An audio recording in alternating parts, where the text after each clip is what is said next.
নমস্কার দাদা ভাইরা, আমি খুব বিপদে পড়েছি। সেই বিপদ আপনাদের কাছে শেয়ার করতে এসেছি। কি শেয়ার বলুন তো? কালকার জামাই ষষ্ঠী। আমার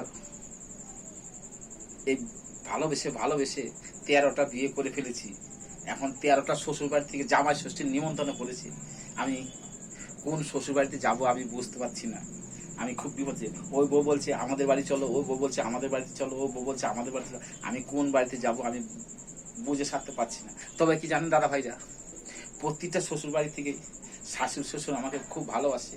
যে আমি 13টা বিয়ে করেছি, কেউ রাগ করে না, বলে জামাই তুমি আরো করো, আমাদের কোনো দুঃখ নাই। বউরা বলে তুমি আরো বিয়ে করো, আমাদের কোনো দুঃখ নাই। তোমার কাছে যে ভালোবাসা পাই, আনন্দ পাই, হয়তো কোথাও পেতাম না, হয়তো আরো কোনো মেয়ে পাক ভালোবাসা। তবে দাদা ভাইরা একটা কথা বলবো, কোন শ্বশুর বাড়িতে যাবো আমি বুঝতে পারছি না। তা আপনাদের আস্তে আস্তে বলি, বলছে কি 12টা বিয়ে করেছি না, ওদের একটারও বোন নাই। আর ছোটকে যে বিয়ে করেছি না, 4টা বোন আছে না, দারুণ দেখতে। আমি ভেবেছি ছোট বউর বাড়িতে যাব।